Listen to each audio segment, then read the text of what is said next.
चौपाल दिग्बाला सभी दर्शकों ने राम राम सा भाई आज री चौपाल में आप चर्चा करसा ग्रामीण भाई बहना के लिए आयुर्वेदिक नुस्खा के बारे में आप सगला जाना हाँ कि भाई जो आयुर्वेद है वो 5 साल पुरानी पद्धति है और आयुर्वेद अपनी परंपरा को एक हिस्सों भी है। आप कह सका कि आयुर्वेद अपनी खुद की पूंजी है और सब सस्तो इलाज भी आयुर्वेद है क्योंकि आपने घर की रसोई के मायने बहुत सारे यहाँ को सामान है, बहुत सारी यहाँ की सामग्री है जो आप घर में ही छोटे मोटे रोगों को उपचार कर सका हाँ और वो उपचार की तरीका कर सका काई आयुर्वेदिक नुस्खा है। आज सभी विषय पर आज आप चर्चा करसा और चर्चा करवा खातर आपने साथ जो मेहमान पधारा है वे है वेद श्याम नारायण शर्मा जी। श्याम जी आपका हमारे कार्यक्रम में बहुत बहुत स्वागत है। आप चीफ मेडिकल ऑफिसर है ESI हॉस्पिटल जयपुर में। सब पहले शर्मा जी आप आज जो चर्चा कर रहे हैं आयुर्वेदिक नुस्खा के बारे में तो आपने आज चौपाल को जो मकसद है वो यही है कि आप ज़्यादा से ज़्यादा बढ़िया नुस्खा जो है वे अपना ग्रामीण भाई बहन जो भी आपने कार्यक्रम देख रहे हैं बने देवा क्योंकि अपन देखा कि जहाँ शहर की अगर आप बात करें तो शहर में हर एक गली 2 गली के मायने बहुत सारी आयुर्वेदिक की दुकाना है, कई आयुर्वेद शिविर भी लागे हैं तो अपने जानकारी मिल जाए। पर जो अपना ग्रामीण भाई बहन है बने पूरी तरीकों इस सुविधा को मिल सके तो आज आपने चौपाल के माध्यम हो आप बने बढ़िया जानकारी आयुर्वेद के बारे में दे सका और ये अपना उद्देश्य है। तो सब पहले आप माँ के दर्शकों ने आप बताओ कि जो आयुर्वेद है वो है काई। आयुर्वेद 2 शब्दों से मिलकर के बना है जी। आयु और वेद जी। तो आयु मतलब जिसमें शरीर इंद्रिय तत्वात्म संयोगोधारी जीवितम, जिसमें शरीर इंद्रिय और जो 24 तत्व ये मिलकर के जिससे आदमी जीवित रहता है, उस जब तक जीवित रहता है उसको आयु कहते हैं। अर्थात जब तक आदमी में प्राण है तब तक उस आदमी को जीवित कहते हैं। तो दूसरा वेद शब्द का अर्थ ज्ञान का, तो जिस शास्त्र के अंदर शरीर को जीवित रखने का ज्ञान हो उसको आयुर्वेद कहते हैं। जी, मतलब आप यहाँ कह सका भाई आयुर्वेद को एक साधारण सा अर्थ है आयु जीवन और वेद जीवा को तरीको, जीवन जीवा को सही तरीको ही आयुर्वेद है। डॉक्टर साहब जीवन जीवा को सही तरीको काई है, काई दिनचर्या होनी चाहिए एक स्वस्थ जीवन के लिए आयुर्वेद में। वैसे आयुर्वेद के अंदर 2 तरीके हैं, एक रसायन चिकित्सा और एक वाजीकरण चिकित्सा। रसायन चिकित्सा जो है वो स्वस्थ आदमी को स्वस्थ रखने के लिए है। तो ये एक बड़ा हास्यास्पद विषय है कि ठीक आदमी को ठीक कैसे रखे। बिल्कुल। तो जो ठीक आदमी है उसको ठीक रखने के लिए उसकी दिनचर्या क्या होनी चाहिए, उसका आहार क्या होना चाहिए, उसकी रात्रिचर्या क्या होना चाहिए, कौन सी ऋतु में कौन से कपड़े पहनने चाहिए, इसका विशद विवेचन दिया है। और दूसरी आयुर्वेद में ऐसे साधारण उपाय बताए हैं कि जो व्यक्ति की शरीर के अंदर जो धातुएं रस रक्त मांस मेद अस्थि मज्जा शुक्र इनकी उत्तरोत्तर पुष्टि करे, वो चीजें इसमें बताइए ताकि आदमी कमजोर नहीं रहे, उसका शरीर अच्छा रहे। तो जो रसायन चिकित्सा है उसके अंतर्गत ये बताया गया है। और दूसरा वाजीकरण चिकित्सा, तो ये तो स्वस्थ रहने के उपाय में दिए हैं। और तीसरी जो बीमारी है उसका अलग निदान। तो आयुर्वेद को 2 भागों में बांटा है, रसायन वाजीकरण और स्वस्थ रहने के चिकित्सा। ऐसे ही आयुर्वेद के 2 पार्ट हैं। जी। तो काई दिनचर्या काई होनी चाहिए। जी हाँ, दिनचर्या का मतलब है कि आदमी को कब उठना चाहिए, कब सोना चाहिए और कब खाना चाहिए। तो इसमें सबसे पहले ये लिखा हुआ है कि आदमी जब रात को सो गया तो सुबह उसको कितने बजे उठना चाहिए। सुबह सूर्योदय से 1.5 घंटे पहले उसको उठना चाहिए। तो उठने के बाद में उठते ही वो अपना जो भी उसके जो इष्ट हैं या भगवान हैं या अपने माता पिता हैं उनको बिस्तर में ही प्रणाम करना चाहिए। हाथ के हथेलियों को मसलना चाहिए, मसल करके जिससे एक ऊर्जा होकर के गर्मी आएगी और उस गर्मी को अपनी आंखों पे लगाना चाहिए। इसके बाद में आप सुबह उठ करके पानी पीना चाहिए। आपको पानी पीने में क्या है कि ताम्र पात्र के अंदर 1.5 लीटर पानी, 1 से 1.5 लीटर पानी नॉर्मल पानी पीना चाहिए। तांबे के बर्तन में होना चाहिए, लेकिन तांबे का बर्तन लकड़ी के फट्टे पे रखा हुआ होना चाहिए। सेकंड, आपको जमीन पे पैर टच करके नहीं पानी पीना चाहिए। अच्छा। तो ताम्र पात्र का जो नॉर्मल पानी है वो नॉर्मल पानी पीना चाहिए। और आजकल गर्म पानी का भी प्रचलन चल रहा है, उष्ण पानी, वो भी आप 1 लीटर तक पानी पी सकते हैं। जी। पानी पीने के बाद में पानी आपको सिप सिप करके पीना है। ऐसा नहीं कि आपने बोतल उठाई और मुंह के लगा लिया और आप जी। सीधे गट गट पानी पी रहे हैं। जी। यही बहुत सारी बीमारियों का कारण है। आपको मुंह के अंदर एक एक गुटक पानी लेकर के उसको चारों तरफ घुमा करके लेना है, धीरे धीरे पीना है धीरे धीरे मतलब। पीना है।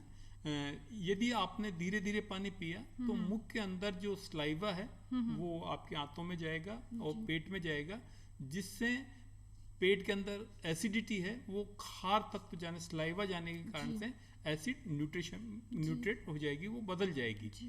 तो इसलिए आपको धीरे धीरे पानी पीना चाहिए। जी। पानी पीने के बाद में फिर आपको 2-4 मिनट टहलना चाहिए और टहलने के बाद में आपको दांतों को मंजन करना चाहिए। आपको जी। दंत प्रक्षालन करना चाहिए। दंत प्रक्षालन में यदि आप गांव में रहते हैं तो जो कड़वा कसेला जो है, जैसे नीम है, बबूल है, सिरिस है, मोलसरी है, इनकी डंडी से आपको दातुन करना चाहिए। अच्छा। तो उससे पहले उसको चबाना चाहिए। चबाने से दांत काफी मजबूत होते हैं और फिर उसको चबाने के बाद में वो ब्रुश जैसा हो जाएगा। ब्रुश से आपको दांतों का मंजन करना चाहिए। जी। मंजन करने के बाद में फिर आपको गंडूस का मतलब आयुर्वेद में दिया है कि मुंह के अंदर पानी भर के गरारे करना। अच्छा। तो मुंह के अंदर पानी भर करके आप काफी देर तक आप चलाइए, जिससे दांतों के बीच में जो कैविटी या दांतों के बीच में जो छेद हैं या मसूड़े आपके चिपके हुए नहीं है तो उनमें जो गंदगी फंसी हुई है वो सारी मतलब कुल्लू निकल करना है आपने गर्म कुल्लू पानी करना है। तो कुल्ला करने का मतलब है, कुल्ला आपको ऐसा नहीं मुंह में पानी डाला और आपने निकाल दिया, उसको लगातार काफी देर तक मुंह में चलाना है। मुंह में चलाने से सारा कफ इकट्ठा हो जाएगा। जी। जो गले के अंदर जो कफ रुका हुआ है, जिससे टॉन्सिल वगैरह की जो बीमारियां होती हैं वो चीजें ठीक हो जाएगी। जी। ये करना चाहिए। और उसके बाद में फिर आपको फ्रेश होना चाहिए, या फ्रेश होने से पहले आप अपना पूरी सिर की मालिश करें आप। जी। तो सरसों के तेल, नारियल तेल, तिल तेल, इनसे सिर की मालिश करें, हाथ पैरों की मालिश करें। इनकी मालिश करने के बाद में आप फ्रेश होने जाएं। जी। फ्रेश होकर के वापस आएं। ये दिनचर्या के पार्ट बता रहे हैं आपको। जी। और उसके बाद में सबसे बढ़िया ये है कि आपको व्यायाम करना है। जी, योग करना है। योग अलग विधा है और व्यायाम अलग विधा है। जी। तो व्यायाम की ही विधा है योग, लेकिन व्यायाम में क्या है कि आपको एक स्मूथली, एक मध्यम गति से लगातार 40 मिनट तक चलना चाहिए। जी। नंबर 1, यदि योग वाले पार्ट में यदि आप बाहर नहीं जा सकते हैं तो जो 40 मिनट्स की स्टिचिंग एक्सरसाइज करनी चाहिए, जिसमें शरीर का खिंचाव देना है। जैसे सबसे पहले आप गर्दन की एक्सरसाइज करें। गर्दन को आप चारों तरफ घुमाएं, फिर कंधे को घुमाएं, फिर हाथों को घुमाएं, फिर पैरों को घुमाएं, फिर आप हाथ ऊपर करके हाथों को स्टिचिंग दें। लेकिन वेद जी है ना, गांव में तो कहीं हल चलावे, लकड़ियां लेबा जावे, भैंसा ने चारों भी गाले, तो वो व्यायाम तो बाको भी हुई जावे ना। नहीं, तो उन लोगों के लिए जो आदमी वैसे ही शारीरिक परिश्रम करता है, उन लोगों के लिए व्यायाम जरूरी है। जरूरी नहीं है। लेकिन जो आदमी आजकल जयपुर या शहरों में रहते हैं, जिनकी जीवन शैली है, या जो आदमी सर्विस करता है, तो उन आदमियों के लिए सुबह मतलब व्यायाम करना बहुत खाना को कहीं समय होना चाहिए कि किस तरीका को भोजन लेना चाहिए। खाने के लिए क्या है कि सबसे बढ़िया, यदि आयुर्वेद के मतानुसार चलते हैं तो सूर्योदय के 1.5 घंटे बाद ही खाने का समय आ जाता है। जी। क्योंकि उस टाइम पे पित्त प्रकोपित होता है और पित्त का जो काल आता है उसमें आपको खाना लेना है। जी। तो सूर्योदय के 1:30 तो आपको 8 बजे से लगा करके और 11 बजे के पहले पहले आपको खाना, मतलब कलेवा कर लेना है। कलेवा नहीं, पूरा खाना लेना है। पूरा खाना लेना। कलेवा या जो अपने ब्रेकफास्ट, ये प्राचीन संस्कृति के अंदर नाश्ता ये शब्द ही नहीं है। वहाँ प्रातः आपको पूर्ण भोजन करना है। पूर्ण भोजन के अंदर आप गरिष्ठ भोजन भी लें। अच्छा कि एक कहावत भी है कि सुबह खाना राजा महाराजा जैसा लेना चाहिए। तो उसी तरह से राजा महाराजा का मतलब आप अच्छी तरह से खूब मिठाई, खूब घी, दूध, घी वगैरह खूब ले सकते हैं, मीठा भी ले सकते हैं, मावा भी ले सकते हैं। जी। और सबसे बड़ी बात, उस टाइम पे जो आपकी सब्जियां हैं वो सूखी सब्जियां नहीं हो, झोल वाली सब्जियां होनी चाहिए। जी। और आपको छाछ या दही काम में लेना है। जी। तो वैसे भी कहा जाता है कि खाना खाने के बाद में छाछ पीना चाहिए, तक्र पीना चाहिए। जी। तो आप छाछ का खूब उपयोग करें खाना खाने के बाद में, ये सुबह का खाना खाने का आपका फर्क। पर डॉक्टर साहब जी मैं आज माँ के नांदेरे जावा या दादी सा के जावा तो बटे आखो दिन चाय चडेडी रेवे, हर एक घंटा में चाय पीवे, तो आप माँ का दर्शका ना बताओ चाय कितनी नुकसानकारी है। चाय सबसे ज़्यादा नुकसानकारी है और चाय के नुकसान से ही आदमी के दांत, आँख ये जल्दी ही जवाब दे जाते हैं, क्योंकि चाय में जो मीठा डालते हैं और बहुत देरी तक उबालते हैं, उसमें निकोटीन बहुत बढ़ जाता है। उससे एक बार आदमी को उत्तेजना तो अवश्य आती है, शरीर में ऐसा लगता है कि मेरी सुस्ती मिट गई है, लेकिन उसके बाद जो जितना भी साइड इफेक्ट है उससे एसिडिटी बहुत ज़्यादा बढ़ती है और शुगर की मात्रा, यदि चाय बनाने के जो तरीके हैं वो अपन गांव में बहुत सही तरीके यूज नहीं करते। वैसे तो ये है कि गर्म पानी के अंदर चाय पत्ती डाल करके ढक देना चाहिए, लेकिन आजकल गांव में चाय पत्ती डाल करके उसको घंटों तक उठाते रहते हैं, जिससे चाय में निकोटीन और जो दूसरे द्रव्य हैं वो बहुत ज़्यादा विषाक्त द्रव्य हैं वो उपस्थित हो जाते हैं। उनके कारण से दांतों के अंदर गम्स में प्रॉब्लम स्टार्ट हो जाती है और दांत ढीले हो जाते हैं, दांत अवस्था में गिर जाते हैं, कीड़ा लग जावे दांतों में। हाँ जी, एसिडिटी बहुत ज़्यादा हो जाती है, पेट में गैस्ट्राइटिस बहुत ज़्यादा रहती है, तो इसलिए चाय का कम से कम प्रयोग करना चाहिए। बिल्कुल स्वस्थ जीवन और निरोगी काया की खातर आपने एक अच्छी दिनचर्या को इस्तेमाल करना चाहे, आपने सुबह जल्दी उठना चाहे, टाइम पर समय पर खाना चाहे, समय पर काम करना चाहे, नींद पूरी लेनी चाहे और रात के समय दूध लेना चाहे, दही छाछ नहीं खानी चाहे, हल्को खाना चाहे, ये तरीकों और आयुर्वेद को नियम है। इसके साथ ही है ना डॉक्टर साहब मैं आपको एक और चीज़ पूछना चाहूँ कि जी कब्जी की समस्या जो है बहुत आम समस्या, गैस कब्जी एसिडिटी की समस्या बहुत ज़्यादा अपन देख बने मिले, तो इको कोई घरेलू नुस्खो है जो आप इन घर में ही ठीक कर सका? इसमें आजकल जो सबसे बड़ी आम चीज़ें जो देखने में आ रही है वो एक हमारा आयुर्वेद का सिद्धांत है कि जो आदमी 6 रसों का प्रयोग करता है वो कभी बीमार नहीं होता। 6 रसों में क्या है कि मधुर, अम्ल, लवण, कटु, तिक्त और कसाय, जितने भी खाने हैं संसार में वो सब इन 6 रसों में से किसी न किसी से बने हुए हैं। तो आदमी आजकल मधुर, अम्ल और लवण इन 3 का ही ज्यादा प्रयोग करता है। कड़वे कसेले खाना, करेला खाना कोई भी पसंद नहीं करता, बैंगन खाना कोई भी पसंद नहीं करता। जो आज की जनरेशन है वो इन 3 रसों को बिल्कुल नहीं खा रही। 3 रसों को नहीं खा रही तो उसके कारण से क्या होता है, और मधुर में मधुर बार बार मीठा खूब खा रही हैं, नमकीन खा रही हैं, और जो ये चीजें भी एकदम पेस्ट्री ले रही हैं, जैसे मैदा बनी हुई चीजें हैं, जैसे नमकीन ले रही हैं तो मैदा वाली ले रही हैं, मीठे के अंदर आपके जो बेकरी आइटम्स ज़्यादा ले रही हैं और इसके अलावा पेस्ट्री आइटम ज़्यादा ले रही हैं। ये सब चीज़ें शरीर को नुकसान देती हैं। मतलब मैदा और बेसन ये सब नहीं खाना है, ये नहीं खाना। और इसके अलावा जो अपने जो बेकरी के जो आइटम हैं वो भी आंतों को नुकसान देते हैं। पर यहाँ को कोई चूरन जिया कोई चूरन या कोई यहाँ की चीज़ है जिया कब्जी हुई जावे, गैस बन जाए तो आप बिन लेवा तो आप तुरंत ठीक हो जाओ, यहाँ को कोई नुस्खो है तो आप बताओ। इसमें मैडम मैं सबसे पहले आपको ये बताया कि यदि आप 6 रसों का जो कड़वा, कसेला और इनका प्रयोग करेंगे, कड़वा कसेला में क्या है कि आप जो मीठा नहीं होता, गेहूं है बहुत मीठा होता है, चावल मीठा होता है, तो जो खाने में जो बाजरा इनका चोकोर यूज करें। चोकोर इनका मतलब मोटा दरदरा आटा खाने में काम में। सबसे पहले यदि आप मोटा दरदरा आटा खाएंगे तो आपको कब्जी नहीं होगी। नंबर दूसरी चीज, खाने के बाद गर्म पानी यूज करें। खाने आजकल मोस्टली ये देखा जा रहा है कि खाना खाते ही या खाने के बीच में आदमी बहुत पानी पीता है। 1 गिलास पानी खाने के स्टार्टिंग में पी लेता है, 1 गिलास बीच में पी लेता, और खाना खाते उठने से पहले 1 गिलास और पी लेता। तो आप जितना कम पानी यूज करेंगे उतनी आपको कब्जी नहीं होगी। थर्ड, यदि आप खाना खाने के बाद में गर्म पानी पीते हैं तो आपको कब्जी नहीं होगी। रहा जो दूसरे रसों के अभ्यास के बारे में मैंने बताया, मधुर, अम्ल, लवण, इनको यदि छोड़ के आप कड़वा, कसेला, जैसे आप दाना मेथी है, आप करेला है, इन चीजों का ज्यादा प्रयोग करेंगे। पहले जैसे बबूल के पातड़े, सांगरी, इन चीजों का प्रयोग करते थे। ये चीजें पेट साफ करने में बहुत सहायक होती हैं। दाना मेथी की फक्की लेना या दाना मेथी खाने में लेना, चोकोर, तो उन चीजों का आप प्रयोग करें तो कब्जी नहीं होगी। वैसे कब्जी के लिए हर आदमी के हिसाब से, हर प्रकृति के हिसाब से अलग अलग दवाएं हैं। किसी को दूध पीने से भी पेट साफ हो जाता है जी।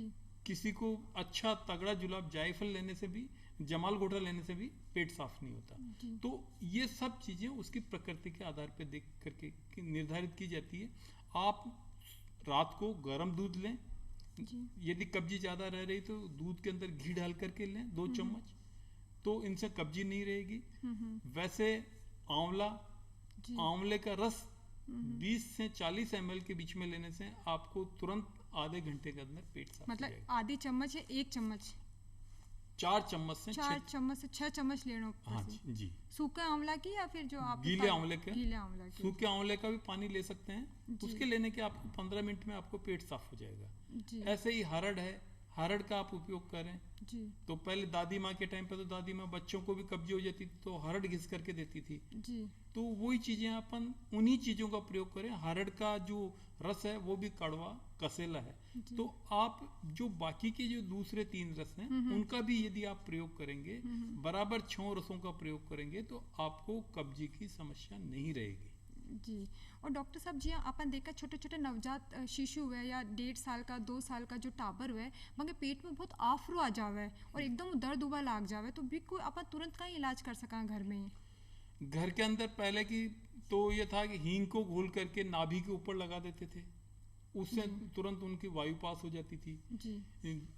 जीरा और नमक को मतलब आप गर्म पानी के अंदर भिगो दें और उसका पानी निचो करके टपकाएं तो ठीक हो जाएगी। अच्छा, जीरा और नमक ने काई करना है? जीरे को आपने सेक लिया, जी। सेक करके उसके अंदर थोड़ा नमक मिला लीजिए चुटकी भर, जी। और उसको 1 चम्मच गर्म पानी के अंदर भिगो के रख दीजिए। जी। और उसको कपड़े से छान करके वो दीजिए, उससे गैस पास हो जाएगी, बच्चे की आफरा ठीक हो जाएगा। जी। ऐसे पुदीने का अर्क देते थे, जी। अमृत धारा देते थे। अच्छा, इन तो तुरंत आराम आ जाती है? इनसे तुरंत आराम आ जाएगा। ठीक है। और डॉक्टर साहब जी पथरी को भी कोई इलाज है आयुर्वेद में जो अपन घर बैठे कर सका या आराम मिल सके घर में ही? पथरी का आयुर्वेद में बहुत अच्छा इलाज है। पथरी के लिए आपको सबसे पहले कि जैसे अभी वर्षा ऋतु के अंदर जी। गोखरू खूब पैदा हो रहा है, गीला गोखरू, साठे की जड़, जी। इनको उबाल करके इनका पानी लें जी। या इनका जूस लें।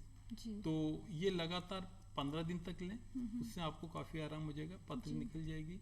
अब पथरी में भी अलग अलग वैरायटी की पथरी होती है कि कौन से पत्थर की वो है, जी। उसके क्रिस्टल पे डिपेंड करता है। जी। यदि बहुत हल्का पत्थर है तो वो तो इन साधारण चीजों से निकल जाती है। जी। इसके अलावा कुलथ की दाल आती है, कुलथ की दाल, कुल्थी की दाल, कुल्थी आती है बाजार में, आराम मिल जावे उससे हाँ कुल्थी की दाल को उबाल करके आप लीजिए। जी। पत्थर चट्टे का प्रयोग कीजिए आप। पत्थर चट्टे की पत्तियां तोड़ करके और जैसे बेसन के अंदर पकौड़ी निकाल के खाते हैं उस टाइप से आप पकौड़ी बना करके खाइए, जी। तो उनसे काफी आराम तो मिलेगा। ये पत्तियां अपन आसानी में मिल जावे? हाँ, आसानी से मिल जाती है। पत्थर चट्टा वगैरह बहुत आसानी से मिल जाती है। ठीक है। और साटा या आपके पुनर्नवा और गोखरू, ये तो राजस्थान में भरमार है, जहाँ भी देखो वहीं आपको ये मिल जाएगी। जी। जी। डॉक्टर साहब तो आप पेट की बीमारी की बात कर ली। हाँ, अब मैं आप मतलब चेहरा की बीमारी की बात करें। जी हाँ, आपने देखा कि जब महिला गर्भवती हुए है भी टाइम चेहरा पे बहुत झाया पड़ जाए, पूरा चेहरा खराब हो जावे, काला दाग हो जावे, तो इको कोई घरेलू उपटन या कोई है जो आप चेहरा पे लगावा और चेहरा सही हो जावे? क्योंकि आले का डॉक्टर का बहुत मोटा मोटा खर्चा आवे और शहरा में तो फिर भी आप चला जावा, गाँव में सुविधा भी कोनी हुए। इसमें सबसे बड़ी बात क्या है कि गर्भवती महिलाओं में ज्यादा ये होने का कारण क्या है कि बॉडी का जो पिगमेंट है या जो पित्त है, ये भ्राजक पित्त के कारण से ये होता है। भ्राजक पित्त? हाँ जी। तो पित्त जब अपने शरीर से बच्चे के शरीर में जाना और पित्त डिस्टर्ब हो जाता है, उसके कारण से वर्ण आदमी का खराब हो जाता है। जी। जी। तो पित्त को बढ़ाने वाली चीजें उसमें मस्जिद है, मस्जिद का पाउडर आप बराबर लीजिए। हल्दी है, तो आप हल्दी और एलोवेरा, गंवार पाठा, उनका पेस्ट बना करके चेहरे पे लगाइए। चिरौंजी आती है, यदि रूखा चेहरा है तो चिरौंजी को दूध के अंदर पीस करके आप घिस करके लगाइए। नहीं तो आप जो एलोवेरा और हल्दी को जो पेस्ट बताए हुए तो इन बना आप पेट में रख सका? नहीं, बना करके ये चीजें फ्रेश ही बनाई जाती है। अच्छा। ये चीजें फ्रेश ही बनाई जाती है। ठीक है। तो आपने जैसे एलोवेरा का गूदा निकाला, उसके अंदर हल्दी मिला लीजिए, पीस लीजिए और चेहरे पे खूब लेप कीजिए। यदि आपके चेहरे पे रुक्षता है, चिकनाई नहीं है, तो चिरौंजी को दूध के अंदर, चिरौंजी आती है सफेद जो छोटे दाने से, तो चिरौंजी को दूध के अंदर पीस करके लगाइए। यूं रूखापन चले हाँ, जैसे। इससे रूखापन चला जाएगा और ग्लो आ जाएगा। जी जी जी। और है ना जी, आपने देखा कि आले 20-20 18-18 साल की उम्र में बाल सफ़ेद हो जावे है, बाल झड़बा लाग जावे है, तो भी को कोई अच्छो सो उपाय माँ के जो ग्रामीण दर्शक देख रहे हैं, अपन बताओ कि क्या। देखो, जो बाल सफ़ेद हो रहे हैं उनका तो बहुत तुरंत और वो इलाज नहीं है। बाल सफ़ेद होना, न्यूट्रिशन की कमी, लगातार जुकाम रहना, धुएं में काम करना, बहुत सारे रीजन है बाल सफ़ेद होने के। और इनकी सबसे बड़ी बात जो मैंने आयुर्वेद का भी आपको बताया कि आयुर्वेद चिकित्सा में जो रसायन कर्म है या जो ठीक आदमी उसको ठीक रखने के लिए, तो उन रसायन कर्मों का प्रयोग 6-6, 8-8 महीने तक लगातार वो लेना। जैसे त्रिफला है, त्रिफला आप लगातार साल भर यूज कीजिए, तब आपको फर्क पड़ेगा कि हाँ, आपके बाल नहीं टूट रहे, बाल काले हो रहे हैं। त्रिफला, आंवला, पीपली, ऐसे ये की विधियों लेना है जो त्रिफला आप बताया हो। त्रिफला लेना 3 ग्राम से 6 ग्राम तक आप घी और शहद में मिला करके ले सकते हैं। इनको ऋतुओं के अनुसार अलग अलग हैं। अपने इंडिया के अंदर 6 ऋतुएं हैं और 6 ऋतुओं में अलग अलग, कभी घी, शहद, नमक, और इन तरह से 6 प्रकार बताए हैं कि वर्षा ऋतु में नमक से लेना है, कभी सौंठ मिला करके लेना है। तो ऋतुओं के अनुसार उनका प्रयोग करना चाहिए। त्रिफला का प्रयोग ऋतुओं के अनुसार, त्रिफला और हरड़ का प्रयोग ऋतुओं से करना चाहिए। घी, शहद, बूरा और नमक, ऐसे ये और पीपल, ये मिला करके इनका प्रयोग करना चाहिए। तो इनका प्रयोग लगातार करें। नंबर 1, जो सफेद बाल वाली समस्या है वो तो आपको टाइम लगेगा। रहा बाल झड़ने वाली चीज है, बाल झड़ने का ये देखा जाता है कि बाल किस कारण से झड़ रहे हैं। शारीरिक, यदि चेहरे पे मतलब सिर पे बालों में रूसी है, बालों में गंदगी या डेड सेल्स आ रही है, तो डेड सेल को हटाने के लिए अपने को काम करना पड़ेगा। तो डेड सेल को हटाने के, जिसको रूसी बोलते हैं, डेंड्रफ बोलते हैं, तो उसमें आप सुहागा की खील और नींबू दोनों मिला करके लगाइए, या सरसों के तेल में नींबू का रस निकाल लीजिए और उसके सिर के अंदर काफ़ी मालिश कीजिए, या गुनगुना तेल करके भी मालिश करें। दूसरा, उस टाइम पे आपको बाल हटा देने चाहिए सिर पे से, ताकि अच्छी तरह से मसाज हो सके और नए खून का संचार हो। जितनी आप मालिश करेंगे उतना ही आपके सिर में नया खून का संचार होगा और उससे कोशिकाएं पुनः जीवित होगी और बाल झड़ना बंद हो जाएंगे। आप बहुत बढ़िया इलाज जो है, उपचार जो है, माने पेट को, बालों को, चेहरा को तो आप बतावे। डॉक्टर साहब, एक बहुत ज़रूरी सवाल है जो आज के टाइम है कि अभी कोरोना वायरस जैन की महामारी दुनिया में फैली हुई है, तो इन के में आयुर्वेदिक इन को उपचार है जिसमें बहुत अच्छो काढ़ो या बहुत अच्छी चीज़ें हैं जो आप अपना इम्यूनिटी सिस्टम ने बढ़ा सका, तो इन को कोई काढ़ा की कोई विधि है आपका, तो माँ का दर्शका ने आप विधि बताओ। इसमें काढ़े के अंदर जो शरीर में रोग प्रतिरोधक क्षमता को बढ़ाते हैं वो काढ़े आयुर्वेद में बताए गए हैं। कोरोना नाम से जो ये एक विषाणुजन्य बीमारी है, इसमें एक वायरस का संक्रमण होता है और उससे आप इफेक्टेड हो जाते हैं। वैसे देखा जाए तो ये पहले जुखाम के बाद में आपके निमोनिया और ऐसे ही ये बीमारी का बढ़ा हुआ रूप है और इसमें उसी टाइप के लक्षण पैदा होते हैं। इसमें जो इम्यूनिटी को डेवलप करने के लिए वैसे तो सौंठ, काली मिर्च, पीपल, सौंठ, काली मिर्च और पीपल, और अब इसमें हर आदमी ने अपने अपने हिसाब से डेवलप कर रखे हैं और लक्षण देख करके कोई दालचीनी मिलाते हैं, कोई उसमें अश्वगंधा पाउडर मिलाते हैं, कोई सतावरी मिलाते हैं, कोई गिलोय ले रहे हैं। तो लेकिन हमने एक छोटा और सबसे बढ़िया आप सौंठ, काली मिर्च, पीपल, लौंग, इलायची, बड़ी इलायची और छोटी इलायची, जायफल, जावित्री और तुलसी, इन सबको आधा ग्राम की मात्रा में मिला लें और मिलाने के बाद में ये 10 चीजें हैं, ये 5 ग्राम हो जाएगी। 5 ग्राम हो जाएगी। 5 ग्राम में से सिर्फ आप 2 ग्राम को यदि आपने अच्छी तरह से बारीक पीस लिया हो, तो जिस टाइप से डिप वाली टी लेते हैं काम में, उसी टाइप से आप छोटी थैली के अंदर इनको डाल करके गर्म पानी बॉईल कीजिए, उसके अंदर डालिए और डिप करके लीजिए। ये सारा मसाला उसके अंदर आ जाएगा जी, और जी। इसको भी चाय की तरह से यूज कर सकते हैं। जी जी।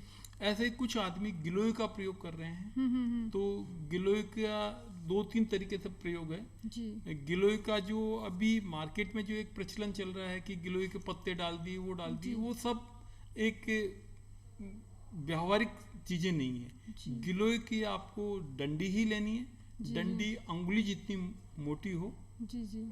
और उस डंडी को आप रात को कूट करके सादा पानी के अंदर भिगो दीजिए, जी सुबह मसल करके छानिए, तो उसमें से देखेंगे कि आप उसमें से स्टार्च, जैसे आलू को पानी के अंदर भिगो देते हैं तो जी, सफेद जी। सफेद नीचे पैंदे में बैठ जाता जी है, जी वैसा स्टार्च निकलता है। जी वो स्टार्च ही गिलोय सत नाम से कहलाता जी है। जी। तो गिलोय का या तो वो सत लें, नंबर दूसरी चीज, या गिलोय की डंडी को उबाल करके जी उसका काढ़ा लीजिए, जी उसके अंदर थोड़ा सौंठ पाउडर डालिए, जी। तो ये चीजें इम्यूनिटी को तो बहुत जो अच्छा गिलोय develop जो करती गिलोय है आराम में मिल जावे के को जो पौधो है वो है। गिलोय आराम से मिल जाती है, और गिलोय के लिए सबसे बड़ी बात ये लिखा है कि अमृता, ये यदि इसकी आप डंडी भी है, स्टेम्प जी, है, जी, वो जी। कभी भी खत्म नहीं होता है। उसको आप छत पे रख दीजिए, उसको आप खुली हवा में रख दीजिए, वो अपने आप पैदा हो जाएगी। जी जी ये कभी भी मरती नहीं है। तो गिलोय के लिए आयुर्वेद वालों ने या संस्कृत में एक उपमा दी है कि अमृता, ये कभी नहीं मरती। जी। तो ये बॉडी में अच्छी इम्यूनिटी डेवलप करती है, जिससे आपको ये जुकाम, खांसी और ये जो साधारण बीमारियां नहीं होती। तो आज जो गिलोय आप छोटे टाबरन भी दे सका कहीं? गिलोय छोटे बच्चों को तो नहीं दे सकते, क्योंकि ये थोड़ी कड़वी कसैली होती है। तो मैंने आपको जो गिलोय सत बताया, या उसी की सनसमनी बटी आती है, सनसमनी बटी आप बच्चों को जी दे सकते डॉक्टर साहब वेद जी आप माँ के कार्यक्रम में पधारा और आप इतनी बढ़िया नुस्खा जो आयुर्वेद का है माँ का दर्शका ने बताया। उम्मीद है कि माँ का दर्शका ने ये नुस्खा सब आपके जीवन में अपना सी और क्या नाम है अनइस्तेमाल कर सी और ज़्यादा फ़ायदा उठा सी। ई तरीक़ों चौपाल कार्यक्रम में आप सब आपको प्यार माँ लोगों ने देता रही। जो आज की चौपाल में इतो ही फिर मिलशा एक नई चौपाल में एक नए विषय के साथ। राम राम साहब।